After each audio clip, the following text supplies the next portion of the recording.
하나님 말씀 보도록 합니다. 에베소서 6장 5절에서 9절까지 보도록 하겠습니다. 주로 살필 말씀 8절과 9절인데 5절부터 9절까지 보도록 하겠습니다. 하나님 말씀이 이러합니다.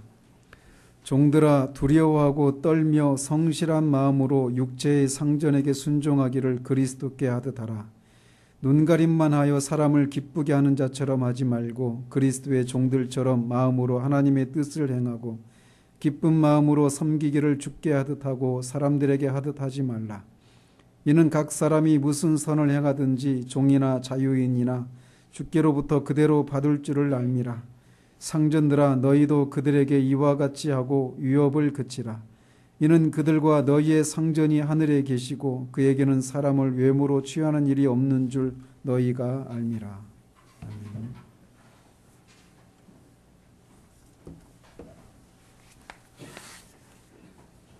아멘. 지난번까지 해서 순종의 자리에 있는 그리스도인들이 그들이 순종해야 할 자들에 대해서 어떤 의무가 있는지에 대해서 살펴보았습니다.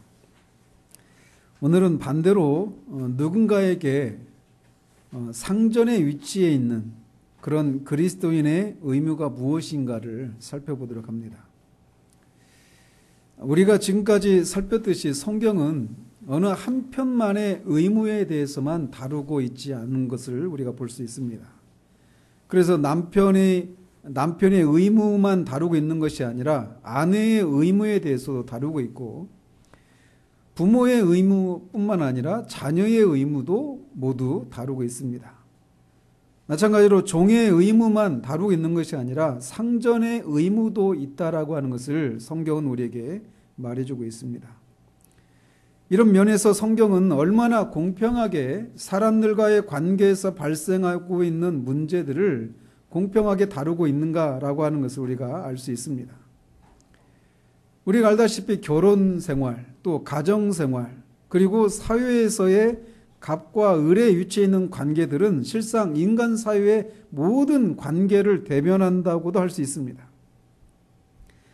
그런데 성경은 이렇게 사람들 사이의 관계에서 발생하는 문제들을 해결할 수 있는 유일한 길이 바로 기독교의 메시지뿐임을 말해주고 있습니다. 누차 말씀드렸지만 사도가 다양한 관계들 속에서 각자의 의무가 무엇인지를 말하고 있는 것은 모두 앞에 있는 5장 18절에 성령으로 충만하라 라고 하는 권면에 걸리고 있는 것임을 기억해야 합니다.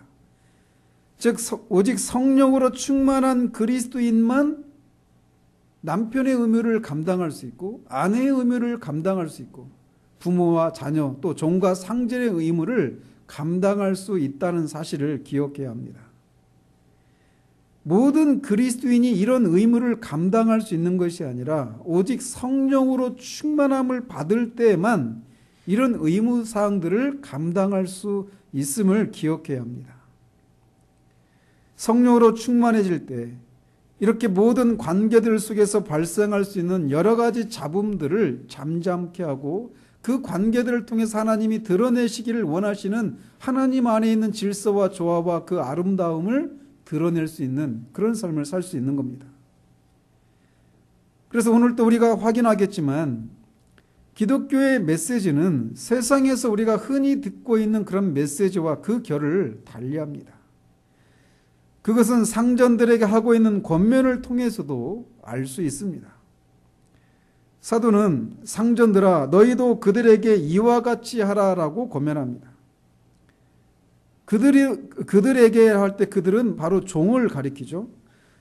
상전들아 너희도 종들에게 이와 같이 하라 이렇게 말하고 있어요. 이와 같이 하라라고 하는 이 말은 앞에서 종들이 상전에게 해야 하는 그런 의무들과 똑같은 것을 상전도 그들의 종들에게 하라고 말하고 있는 겁니다. 세상은 종들에게는 앞에서 말한 내용과 어떤 겉으로 드러나면 겉으로 보면 앞에서 말한 그런 내용과 똑같은 권면을 합니다. 그렇지만 세상은 결코 사도가 상전들에게 권면하고 있는 것을 권면하지 않습니다. 종들에 대한 가르침과 상전들을 향한 가르침이 다르다고 그들은 생각하고 그래서 각각에 대해서 다른 권면을 한단 말이죠. 그렇지만 사도는 상전들도 종들이 상전들에게 해야 하는 것과 같은 것을 해야 한다라고 권면하고 있어요. 어떤 것을 하라고 말하고 있는 것일까요? 그것은 앞에 5절에서 종들아 두려워하고 떨며 상전에게 순종하라 라고 말했던 것과 같이 상전들이 이번에는 종들에게 두렵고 떨림으로 그들을 대하라고 말하고 있는 겁니다. 지난번에 말씀드린 대로 여기서 말하는 두렵고 떨림으로 대하라, 순종하라 라고 하는 말은 매 맞을 것에 대한 두려움과 떨림을 말하는 것이 아니라고 했습니다. 이것은 사도가 고린도 교회에 나갈 때 내가 너희 앞에 나갈 때 두렵고 떨림으로 나갔다라고 말했을 때 그 두렵고 떨림인데 사도가 고린도 교회에 그런 마음으로 나갔던 것은 자신의 처신으로 인해서 자신이 전하는 메시지나 자신의 행동을 인해서 복음과 하나님 나라와 주님의 명예가 훼손을 끼치지는 않을까라고 하는 데서 오는 두려움과 떨림을 의미한다고 말씀드렸습니다. 그런 것처럼 그런 두려움과 떨림으로 상전들이 그들의 종들을 대하라고 말하고 있는 겁니다. 즉 상전들이 종들을 대하는 자신의 처신에 의해서 복음과 하나님 나라와 주님의 명예가 훼손될 수도 있다라고 하는 그런 두려움과 떨림으로 종들을 대하라고 말하고 있는 거예요.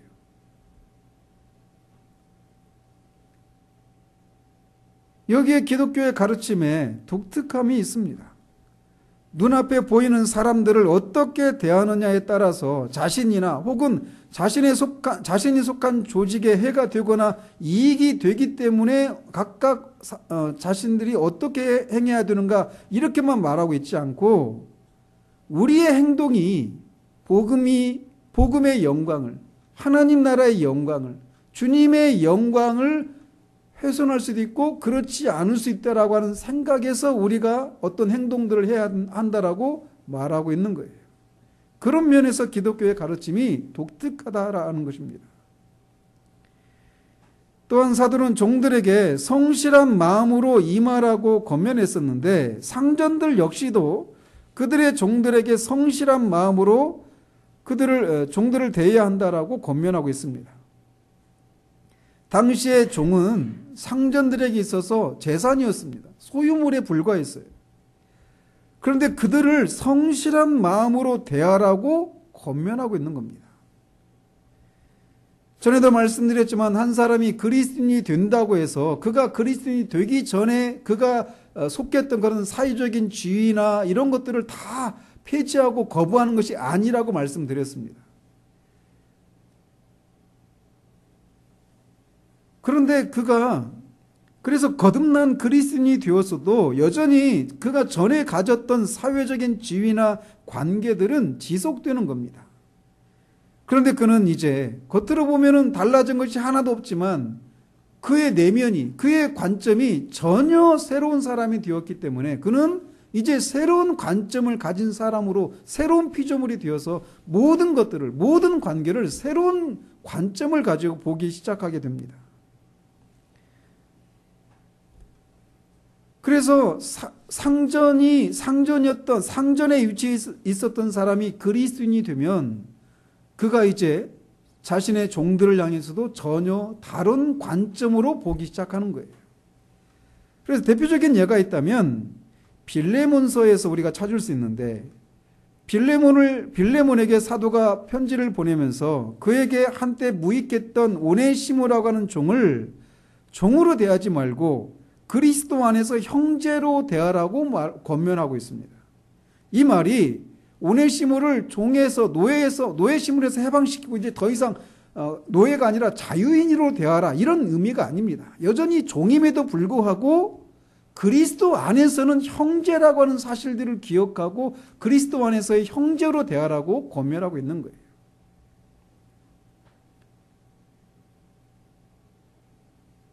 또한 상전들은 종들에게 요구되었던 것처럼 그리스도에게 하듯 해야 하고 단 마음으로 기쁜 마음으로 죽게 하듯 그들의 종들을 대해야 한다라고 권면하고 있습니다. 여기에 기독교의 메시지에 위대함이 있는 겁니다.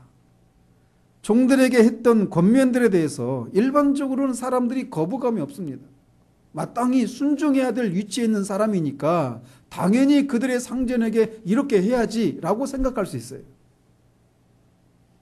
그렇지만 사도가 지금 상전들에게 권면하고 있는 것에 대해서는 사람들이 쉽게 받아들이지 못합니다. 왜냐하면 상전은 종들 위에 군림하고 그들을 다스리는 입장에 있다고 생각하기 때문입니다. 그렇지만 사도는 종들이 상전들에게 해야 했던 처신을 상전들에게도 동일하게 요구하고 있습니다. 왜 그런지는 뒤에서 살피도록 하겠지만 상전들에게도 종들에게 요구했던 동일한 것을 요구하고 있다라고 하는 것은 놀랍게만 합니다. 우리도 누군가를 지휘하고 다스릴 위치에 오르기만 하면 우리 마음대로 그들을 다스릴 생각을 먼저 하지 않습니까? 그런데 사도는 그런 생각에 정면으로 대치하는 권면을 하고 있는 겁니다. 사도는 이렇게 종들이 상전에게 해야 했던 어떤 긍정적인 의무들을 상전들도 그들의 종들에게 해야 한다라고 권면을 하고, 이어서 상전들이 하지 말아야 할, 즉 부정적인 권면을 합니다. 그것은 종들에게 위협을 그치라라는 거예요. 위협하다라고 하는 것은 공갈을 치다, 이런 의미와 똑같습니다. 앞에서 종들이 그들의 상전에 대해서 눈가림만 하지 말라라고 말했던 것처럼 이번에는 상전이 그 종들에게 위협하거나 공갈을 치지 말라라고 권면하고 있습니다. 종들이 그들의 상전에 대한 처신에 있어서 빠지기 쉬운 함정이 바로 눈가림만 하는 거예요. 상전이 있을 때만 열심을 내는 것 같이 행동하고 없으면 게으르고 태만한 그런 위험에 빠지기 쉬운 것처럼 상전에 위치해 있는 사람들이 빠지기 쉬운 위험이 무엇이냐? 종들을 향해서 위협하고 공갈을 하는 거예요. 공갈을 치는 거예요. 종들을 위협하고 공갈을 치는 것은 다양한 형식으로 나타날 수 있습니다. 그것은 먼저 어떤 식으로든지 신체적인 어떤 위해를 가하는 것으로 나타날 수 있습니다. 군대 내에서 상급자가 하급자를 얼차리를 주고 군기를 잡는다는 명목으로 그렇게 신체적인 위해를 가하는 그런 것도 위협하고 공갈의 형태가 될 수 있습니다. 그러나 그런 신체적인 위해뿐만 아니라 말이나 눈짓으로도 위협을 할 수 있습니다. 심지어 아무런 말이나 눈짓을 하지 않아도 종으로 하여금 그들은 항상 상전에게 복종하는 위치에 있는 존재라고 하는 것을 인식하도록 하고 그 위치에서 벗어나는 행동을 하지 못하도록 심리적으로 압박을 가하는 것 역시 위협의 한 형태라고 할 수 있습니다. 즉 어떤 식으로든지 종으로 하여금 마음이 불안해지게 만드는 것은 모두 위협이라고 할 수 있어요. 제가 입사했을 때 입사기 7월 1일자 입사인데 그 하루 전날 회식이 있어서 신입사원들 이제 참석을 했는데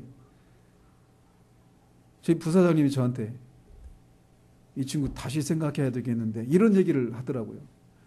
제가 그 말을 듣는데 얼마나 마음이 철렁하던지. 위협이죠. 원래 3개월은 그 유예 기간이 있어서 해고를 해도 노동법에 걸리지 않거든요.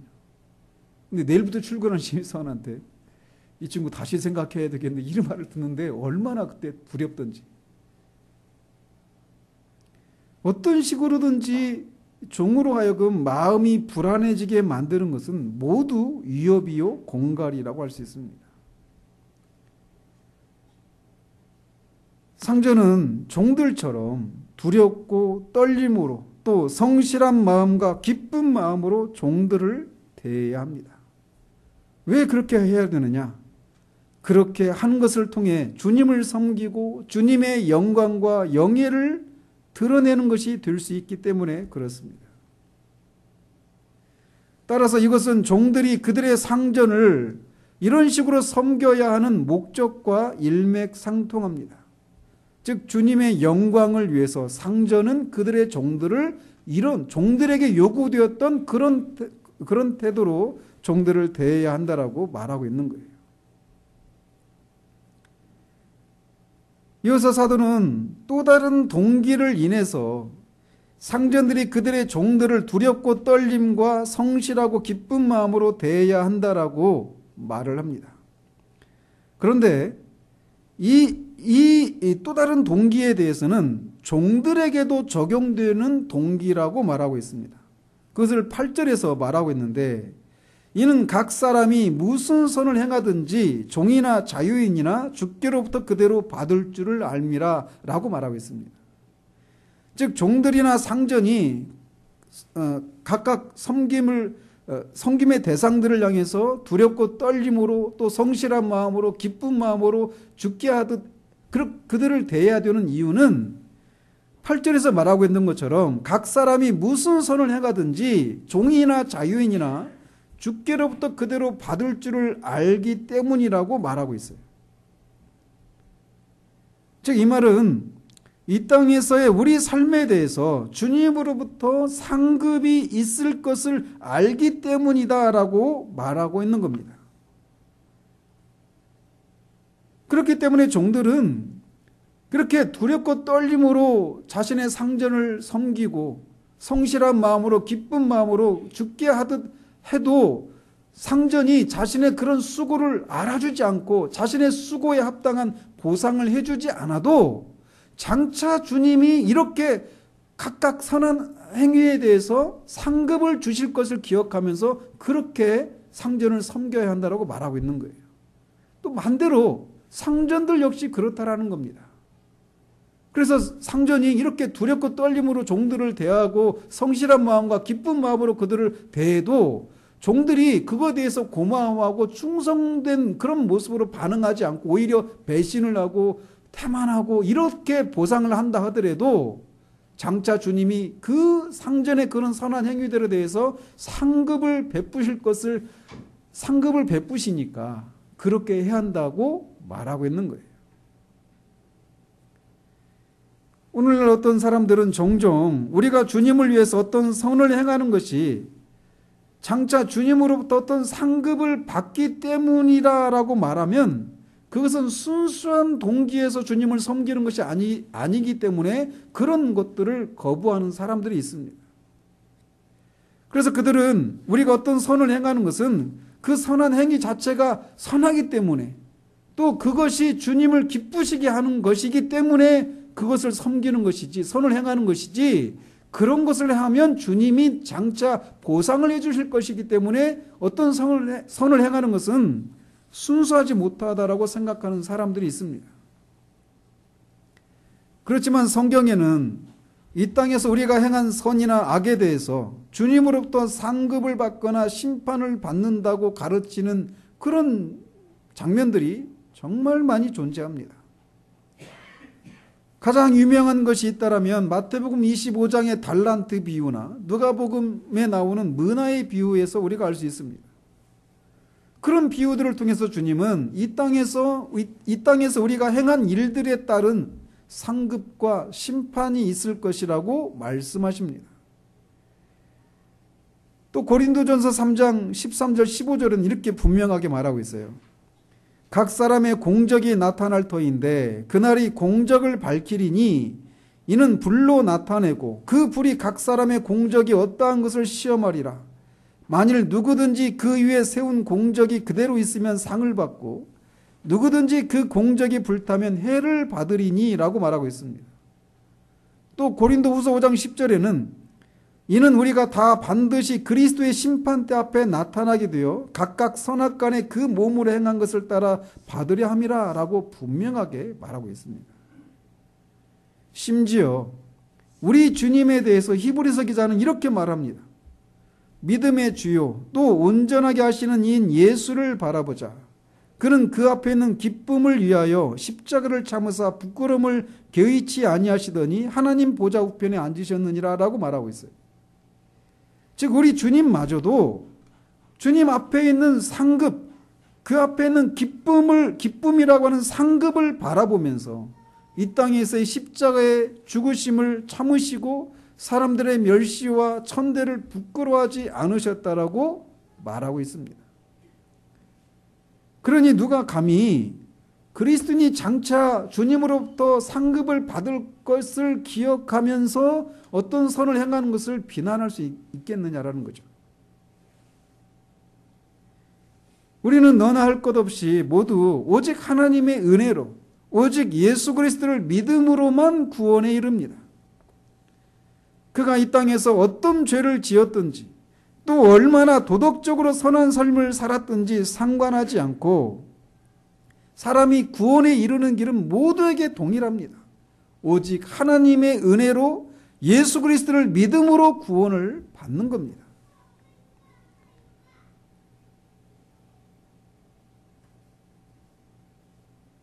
그렇지만 우리가 이 땅에서 주님을 위해서 어떤 삶을 살았는가에 따른 상급 심판이 있다고 성경은 분명히 우리에게 말해주고 있습니다. 그 심판은 우리 주님이 산자와 죽은 자를 심판하러 다시 이 땅에 오실 때 있게 됩니다. 그날에 우리가 그리스도인으로서 이 땅에서 어떤 삶을 살았느냐에 따른 상급과 관련된 심판이 있다고 말합니다. 그래서 어떤 사람은 상을 받고 어떤 사람은 해를 입는다고 말하고 있습니다. 여기서 해를 입는다라고 말할 때 그 해를 입는다라고 하는 것이 그들의 구원이 취소된다라고 하는 그런 의미는 결코 아닙니다. 그리스도 안에서의 구원은 그 어떤 것으로도 취소되거나 잃어버리지 않기 때문에 그렇습니다.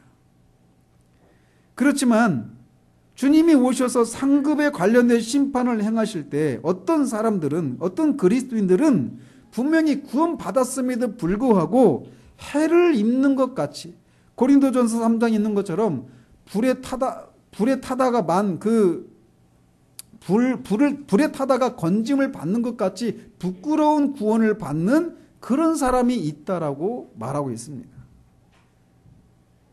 따라서 이것은 해를 받는다라고 하는 것은 구원을 받긴 받지만 부끄러운 구원에 해당되는 그런 해를 입는다라고 말하고 있는 거예요.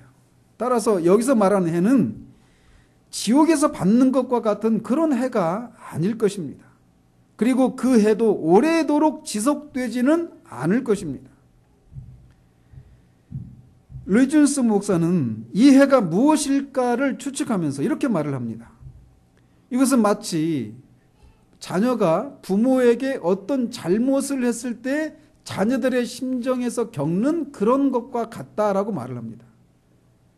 즉 자녀가 어떤 잘못을 하면 부모의 낯을 볼 면목이 없으니까 마음에 어떤 어려움을 겪죠. 그리고 부모가 분명히 그 자녀를 넌 더 이상 내 자식이 아니야 라고 포기하지는 않지만 부모로부터 내가 한 잘못 때문에 부모가 나에 대해서 실망했고 그런 부모의 마음을 실망한 자신에 대해서 경멸하고 미워하고 자신이 행했던 그런 어떤 잘못들을 막 후회하는 거기서 겪는 그 고통, 그런 것과 같은 것을 해를 받는다라고 추측이 된다라고 말을 합니다. 이것은 마치 주님을 3번이나 모른다라고 부인했던 베드로가 주님과 눈이 마주쳤을 때 밖에 나가서 크게 슬피 울었던 그런 것과 같은 성질의 것일 것이라고 추측이 됩니다. 이렇게 얘기하면 여러분들 중에 어떤 분들은 성도가 그렇게 상급의 심판이 있는 날에 해를 받는 것이 그런 정도라면 뭐 받을만 하네 라고 생각하실지도 모르겠어요. 만약 여러분이 그렇게 생각한다면 여러분은 지금 여러분에게 가장 소중한 것이 무엇인지를 모르고 있는 것입니다. 자녀가 부모로부터 사랑을 받고 있다라고 하는 것을 알고 그 안에서 행복을 누리다가 자신의 잘못으로 부모가 실망하고 마음이 상해서 자신을 바라볼 때 부모의 사랑을 느끼지 못하는 것을 인해서 슬퍼하지 않고 또 자신이 가장 소중한 것을 잃어버렸다라고 하는 의식도 없이 뭐 그럴 수 있지라고 하는 생각을 한다면 어디 그것이 정상적인 그런 상태이겠습니까? 성도에게 있어서 가장 큰 슬픔은 하나님께서 우리에게 그분의 임재를 거두시고 사울이 그 마지막에 경험했던 것처럼 우림으로도 둠밈으로도 꿈으로도 선지자로도 하나님이 말씀하시지 않아서 그 영혼이 궁핍했던 공궁했던 그런 상태, 그것이 성도가 겪는 가장 큰 고통이라고 하는 것을 우리가 인정한다면 이 마지막 날에 주님이 우리가 행한 것들에 대해서 다 기억나게 하시고 우리가 그 순간에 그런 고통을 받는 것은 큰 해라고 말할 수 있는 겁니다. 그러나 동시에 주님은 우리에게 상급을 베푸십니다. 잘하였도다 착하고 충성된 종아라고 하는 말씀을 통해 말씀을 하시고 주인의 즐거움에 참여하라고 하는 그런 상을 받았던 종들처럼 주님은 우리가 이 땅에서 행했던 어떤 선행에 대해서 상급을 베푸실 것입니다. 따라서 상전이나 종들은 이 땅에서 서로를 대할 때 이런 상급 심판이 있다라고 하는 사실들을 늘 염두에 두고 서로를 대해야 한다라고 사도가 권면하고 있는 거예요. 그래서 첫 번째는 주님의 영광, 복음의 영광, 하나님 나라의 영광을 생각해서 그렇게 행동해야 된다라고 말하고 있다라면 여기에서는 장차 상급 심판이 있어서 어떤 사람에게는 해가, 어떤 사람에게는 상이 주어질 것을 기억하고 종들은 상전에게, 상전은 종들에게 각각의 의무를 다해야 한다라고 말하고 있는 거예요. 사도는 이 사실, 즉 그날에 주님이 상급 심판을 통해서 상과 해를 주실 것이라고 하는 이 사실을 종이나 상전이 알미라라고 말합니다.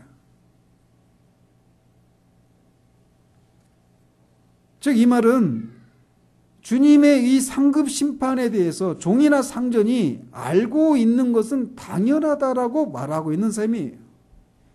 즉 이미 너희들도 알고 있는 진리니라라고 사도가 그들을 다시 상기시키고 있는 겁니다.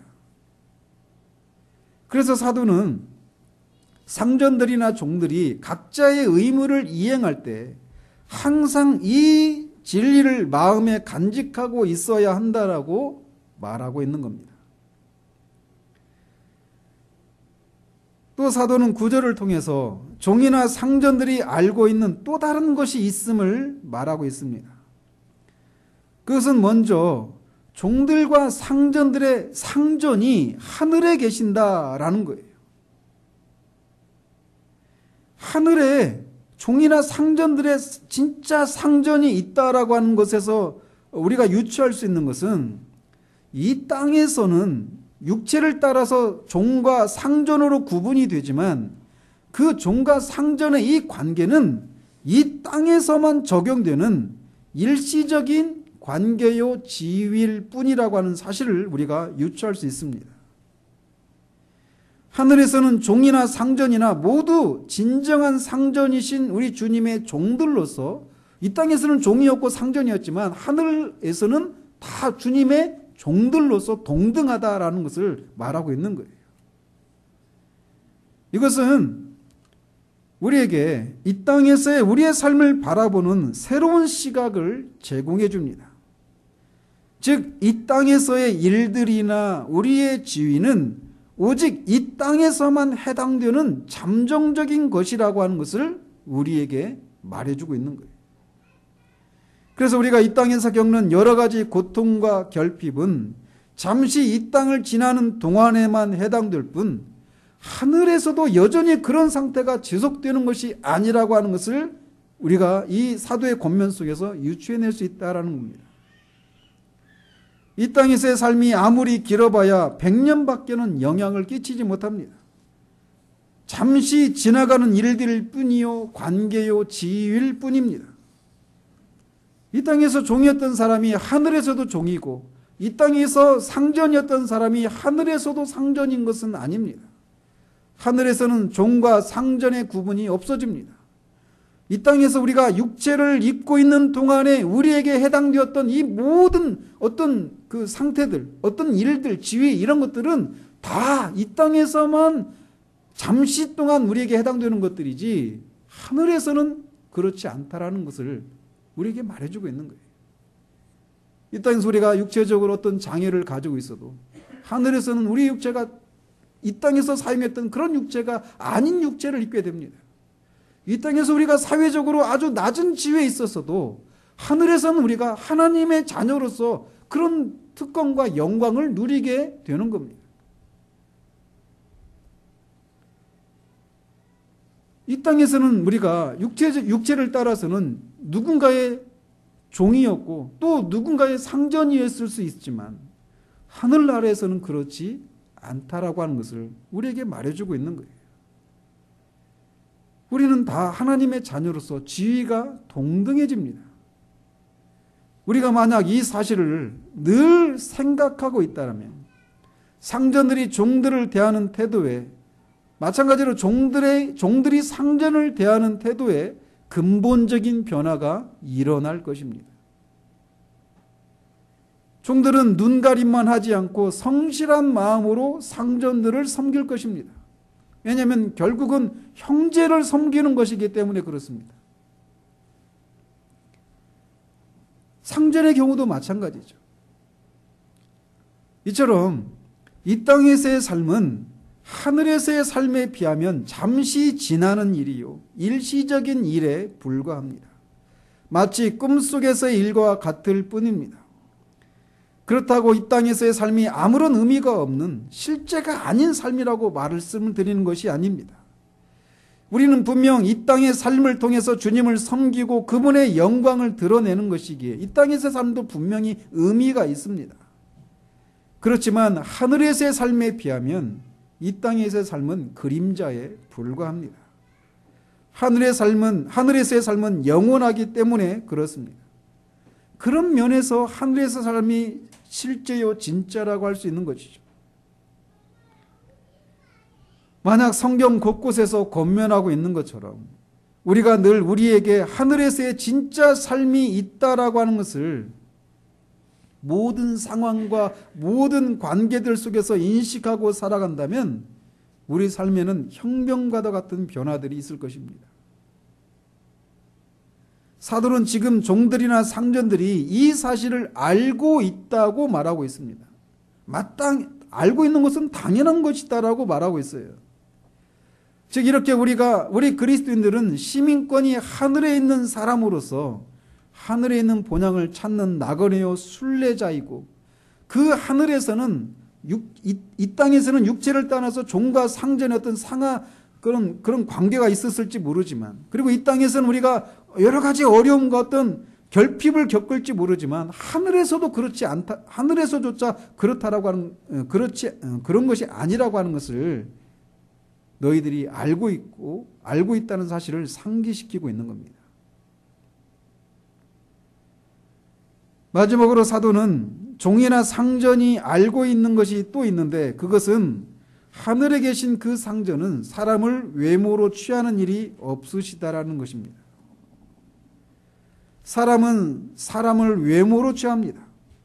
그의 사회적인 지위나 경제적인 지위나 학벌과 같이 다양한 조건들에 따라서 사람을 판단하고 사람의 가치를 매깁니다. 그래서 종은 상전들을 향해서 상전은 종들을 향해서 도무지 하나가 되고 사랑하는 관계를 이룰 수 없는 경우들이 허다합니다. 그렇지만 하나님은 사람을 외모로 취하지 않으십니다. 그러면 하늘에 계신 진정한 상전이신 그리스도는 하나님은 사람을 무엇으로 취하실까요? 사무엘상 16장에서는 사람은 외모로 사람을 취하지만 하나님은 마음의 중심을 보신다라고 말씀하십니다. 하나님께서 사람의 중심을 보신다라고 하는 것이 무슨 의미일까요? 먼저는 그가 자신에 대해서 죄인이라고 하는 사실을 인정하는가를 보십니다. 그가 죄인이 돼 하나님의 심판을 벗어날 수 없는 비참하고 무능력하고 부패한 죄인이라는 사실을 정직하게 인정하는가를 하나님은 보십니다. 그래서 자신에게는 구원자가 필요하고 하나님의 은혜가 아니면 절대로 구원에 이를 수 없다는 사실을 인정하는가를 보십니다. 그리고 십자가에 달리셔서 죽으시고 부활하신 예수 그리스도가 바로 하나님께서 보내신 유일한 구원자이신 것을 믿는가를 보십니다. 오직 그분만이 자신과 같은 죄인을 구원하실 유일한 구원자이시라는 것을 믿는가를 보실 뿐이에요.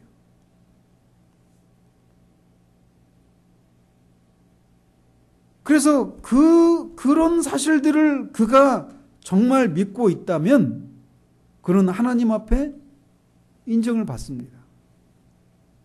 그가 사회적으로 어떤 지위를 가졌든 세상에서 어떤 평가를 받는 사람이든 하나님이 보시기에 그의 마음에 이런 사실들을 그가 인정하고 있다라면 하나님은 그를 그분의 자녀로 인정해 주시고 받아주시는 거예요.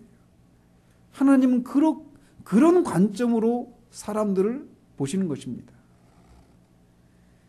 이렇게 사도는 종이나 상전이나 하늘에서 자신의 선행에 대해서 주님으로부터 상급이나 해가 주어질 것이기 때문에 자신의 의무를 감당해야 하고 하늘에 있는 상전을 기쁘시게 하기 위해서 각자의 의무를 감당해야 한다라고 말하고 있습니다. 그렇기 때문에 그리스도인으로서 종이나 상전에 위치해 있는 사람들의 삶의 원리를 크게 두 가지로 요약할 수 있어요. 하나는 주님을 기쁘시게 해드리기 위해서 각자의 의무를 이행해야 하는 것이고, 또 다른 하나는 주님을 두려워함으로 자신의 의무를 이행하는 것이라고 할 수 있습니다. 이 두 가지가 서로 맞물릴 때 우리는 이 땅에서의 우리의 의무들을 감당할 수 있는 겁니다. 여러분들 중에는 이렇게 상전의 의무에 대해서 말씀을 들으면서 나는 내 밑에 부하 직원도 없고 내가 자영업자나 어떤 기업의 사장도 아니어서 내 밑에 종업원도 없는데 따라서 나에게는 이런 권면이 상전이 그들의 종들을 향해서 해야 될 그런 의무나 이런 것들이 나한테는 해당이 안 된다고 생각하실 수도 있습니다.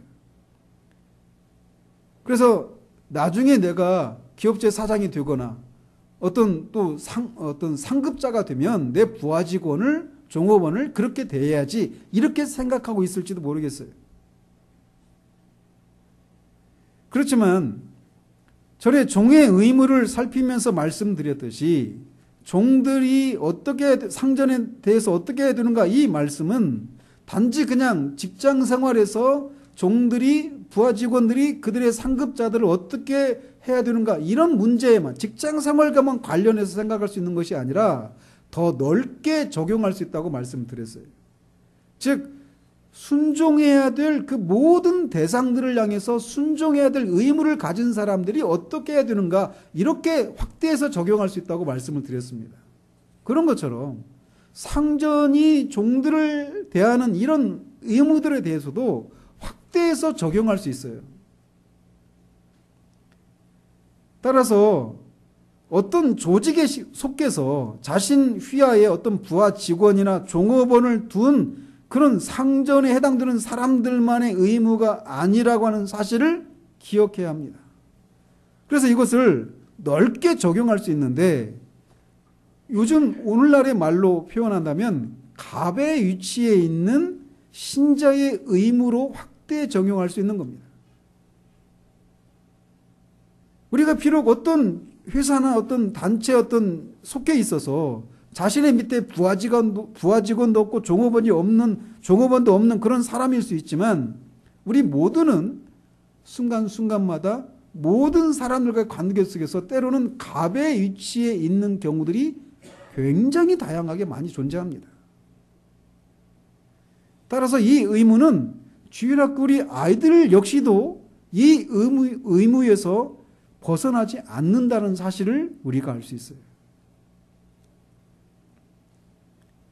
오늘날 우리 사회도 곳곳에서 직장 내 갑질에 대한 문제들로 여러 곳에서 잡음이 많이 일어나고 있습니다.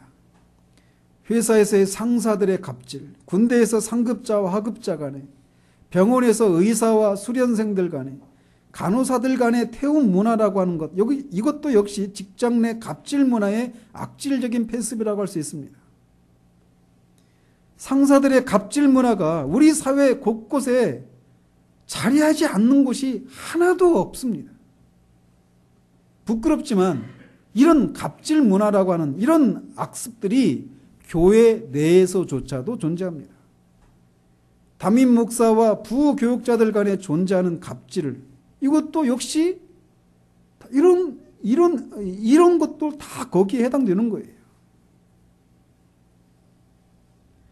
이런 문제들 때문에 고통을 겪다가 자살을 하는 사람들까지 존재합니다. 요즘에 와서야 이런 문제들이 사회적인 이슈가 되어서 사회 곳곳에서 이런 문제들로 인한 피해 사례들이 뉴스를 통해서 고발이 되고 있긴 하지만 정말 너무나 뿌리가 깊어요. 근본적인 원인은 사람이 죄인이기 때문이다라고 말할 수 있지만, 특별히 우리 사회 안에는 일제시대의 잔재들이 남아있어서 더 그렇다라고 봅니다. 일제시대의 그 군국주의 문화, 군대 문화가 우리 사회 곳곳에 다 뿌리를 내렸어요. 그래서 이런 갑질들을 하는 사람도 그게 크게 문제라고 생각하지 않고, 당하는 사람들을 바라보는 시선들도 뭐 그런 거 가지고 나도 다 그랬는데, 이런 시선들을 가지고 있는 사람들이 굉장히 많아요. 그래서 그런 것들이 우리가 매일 만나는 사람들과의 관계 속에서 우리가 때로는 갑의 위치에 있을 때, 다른 사람들에게는 우리가 을의 위치에 있는데 어떤 사람들에 대해서는 우리가 갑의 위치에 있어서 갑질을 하는 경우들이 많다라는 거예요. 예를 들어서 택배를 하시는 분들, 전화 상담원들, 가스나 전기 감침원들, 각종 AS를 하시는 분들, 마트의 종업원들, 청소하시는 분들, 아파트 경비하시는 분들, 버스나 택시 운전사들, 수도 없이 다양한 자리에서 우리는 그들에게 상대적으로 갑의 위치에 서게 될 때가 존재하는 거예요. 따라서 이 상전이 종들에 대한 의무는 우리가 어떤 조직의 그 상급자가 되어 있는 그런 사람들에게만 해당되는 게 아니에요. 그래서 우리가 매일의 삶 가운데서 때로는 우리가 갑의 위치에 있는, 그렇게 되었을 때 우리는 그 순간 우리는 그들에게 상전의 위치에 있는 겁니다. 따라서 그런 순간에 우리는 그들에게 이 사도가 말하는 것처럼 두렵고 떨림으로, 성실한 마음으로, 기쁜 마음으로 그리스도를 섬기듯이 그렇게 해야 한다라고 권면하고 있는 거예요. 주님을 섬긴다라고 하는 것에 대해서 우리는 굉장히 이원론적인 그런 생각들을 많이 가지고 있습니다. 주님을 섬긴다라고 말하면 열심히 기도하고 교회 봉사하고 목사님들 섬기고 어떤 성도들 섬기고 직접적으로 이 주님을 섬기는 것과 직접적으로 관련된 것을 할 때에만 주님을 섬긴다라고 하는 생각들을 굉장히 많이 가지고 있습니다. 아주 뿌리가 깊어요. 그런데 주님을 섬기는 것은 우리가 매일 만나는 사람들과의 관계 속에서 때로는 을로서 또는 때로는 갑으로서 우리가 위치를 어떤 그런 관계들을 가지게 될 때, 그 자리에서 을의 입장이 있을 때는 그 갑의 입장에 있는 사람들을 두렵고 떨림과 성실함과 눈가림하지 않고 기쁜 마음으로 주님을 섬기는 것, 그것이 바로 주님을 섬기는 것이라고 말씀하고 있습니다. 또 반대의 경우도 마찬가지예요. 따라서 우리는 매일매일 주님을 섬기는 그런 자리에 서 있는 겁니다. 주님을 섬기는 자로서 갑의 입장에서, 또는 을의 입장에서 항상 두렵고 떨림과 성실한 마음으로 기쁜 마음으로 주님을 섬기듯이 그 사람들을 섬겨야 되는 거예요. 그게 바로 주님의 일입니다.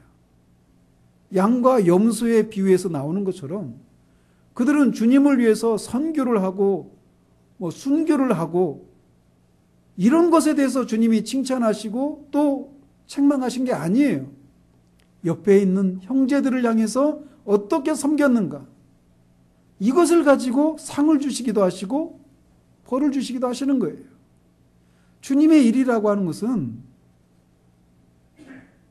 매우 한정된 주님을 섬기는 것과 직접적으로 관련된 그런 것만이 아니라는 사실들을 이런 말씀을 통해서도 우리는 알 수 있습니다. 한번 상상을 해보십시오. 우리나라 기독교 인구가 700만, 800만이라고 말을 합니다.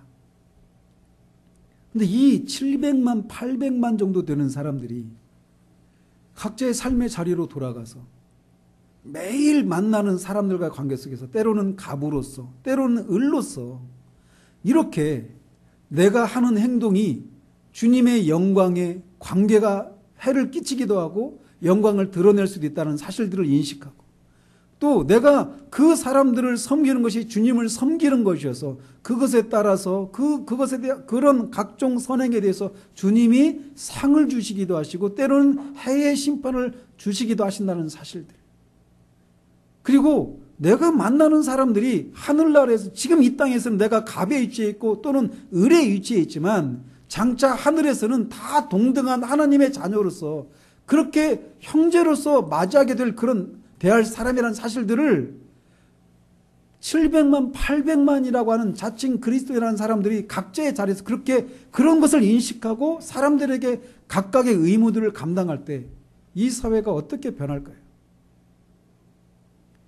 700만, 800만이 아니라 단 10,000명만이라도 시흥시 이 한 도시에서 1,000명만이라도 각자의 자리에서 그렇게 살아간다면 이 시흥시가 그런 삶을 살아가는 그리스도인의 삶을 주목할 것입니다.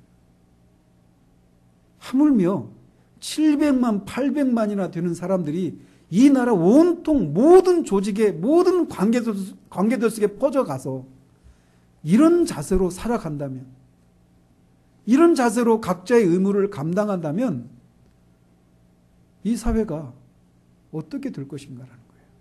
갑질에 대한 이런 문제들, 을의 입장에 있는 사람들의 어떤 태만과 어떤 적대감들, 이런 것들에 대해서 이런 모습들은 찾을 수가 없게 될 것입니다. 그런데 우리 사회가 700만, 800만이라고 하는 그리스도인이 있다고 하지만 우리 사회가 여전히 이렇게 을의 입장에서 또는 갑의 입장에서 오히려 손가락질을 받는 그런 모습들을 많이 보게 되는 이유가 무엇일까요?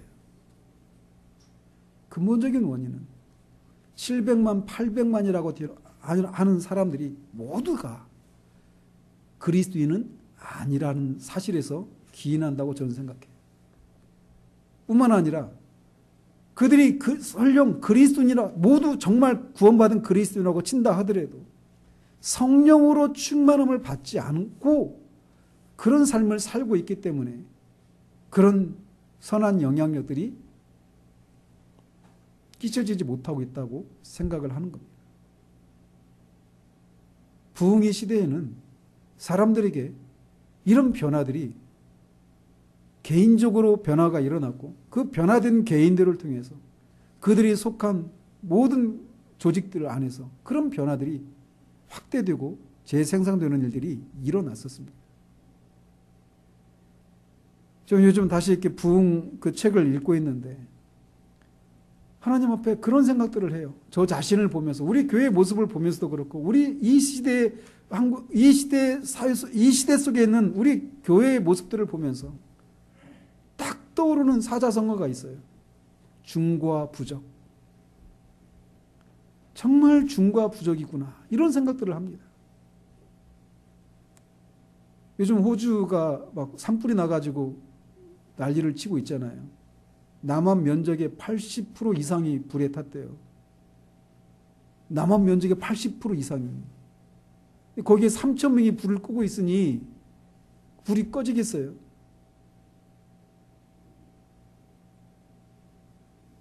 중과부족이죠, 그야말로. 그러나 하늘에서 비가 내리면 3천 명, 3만 명, 30만 명이 달려들어도 할 수 없는 그 일들이, 그 불이 순식간에 꺼질 겁니다. 부흥이 바로 그런 거예요. 우리가 직면하고 있는 교회의 현실들, 이 사회에 이런 어떤 썩어져 있는 그런 현실들 앞에 우리의 섬김이, 우리의 수고들이 아무런 효과를, 어떤 열매도 맺히지 않고 있는 것에서 오는 그 절망감에서 느끼는 그 중과 부족의 그 마음. 전 교회 이제 다음 달이면 이제 만 8년이 되는데 이 시간을 지나면서 제 안에 딱 떠오르는 단어가 그거예요. 중과 부족. 그래서 부흥을 다시 생각합니다. 부흥이 임하면 사람이 50년 동안 해도 할 수 없는 것을 하나님은 단 1분 사이에 하십니다.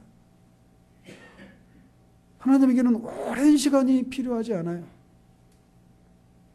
우리에게, 저는 여러분들에게 다시 도전하고 싶어요. 우리가 계속해서 성령으로 충만함을 받으라라고 하는 이 권면 안에서 남편과 결혼 관계에 대해서, 부모 자녀 간의 관계에 대해서, 종과 상전의 관계에 대해서 살펴보았습니다. 여러분들의 결혼 생활은 어떻습니까? 여러분들의 가정 생활은 어떻습니까? 여러분들이 갑으로서 또는 을로서 의무를 감당하는 그런 삶의 자리에서의 모습은 어떻습니까? 충분합니까? 교회가 정말 부흥이 임해서 교회 안에서 그렇게 성령의 역사하심이 혁혁하게 나타나서 정말 많은 사람들이, 명목상의 그리스도인들이었던 사람들이 진짜 회심하고 거듭나 회심한 그런 구원받은 사람들이 되어서 각 원래 있던 그런 자리로 돌아가서 변화된 삶을 살아갈 때 세상은 그때 복음에 대해서 귀를 기울일 것입니다. 세상은 그때 기독교의 메시지에 귀를 기울일 것이에요. 하나님께서 정말 우리 시대, 이 가난한 시대를 깨뜨리시고 하늘을 뚫고 강림하셔서 정말 부흥의 역사를 우리 개인에게, 교회에게, 이 한국교회 교회들에게 허락해 주셔서 정말 교회가 있는 것이, 우리가 이 땅에 아직도 그리스도인들이 있다라고 하는 것이 그들에게 정말 복이구나라고 하는 사실들을 알고 복음의 영광과 주님의 영광이 드러내지는 그런 일들이 있기를 우리 주님의 이름으로 축원드립니다. 기도하겠습니다. 하나님 아버지, 이렇게 성령으로 충만함을 받으라라고 하는 이 권면 아래에서 우리는 결혼 관계에 대해서, 또 가정 생활에 대해서, 또 복종해야 될 그런 상전과 종과의 관계들에 대해서 우리가 살펴보았습니다. 오늘 말씀에만 집중한다면 하나님, 정말 우리가 다 어느 순간에는 누군가에게 갑의 위치에 있게 되는 그런 사람인 것을 우리가 압니다. 그럴 때마다 우리가 기억할 수 있도록 도우시옵소서. 우리가 그들을 대하는 처신에 따라 복음의 영광이, 그리스도의 영광이 좌우된다는 사실들을 기억하게 하시고, 우리가 그들을 향해서 베푸는 선행이 그들로부터는 직접 보상을 받지 못한다 할지라도 장차 주님이 상급을 베푸실 것을 기억하고, 눈에 보이는 사람들로부터 직접적인 보상을 받거나 받지 못하거나 우리에게 주어진 의무들을 감당하는 우리들 될 수 있도록 도우시옵소서. 뿐만 아니라 우리가 대하는 사람들이 장차 그들이 하늘에 속한 사람들이라면 하늘에서는 동등한 그런 형제와 자매로 만난다는 사실들을 기억하고, 그들을 향해서 을로서 갑으로서 마땅히 행해야 될 그런 의무들을 감당해 나가는 우리들 될 수 있도록 도우시옵소서.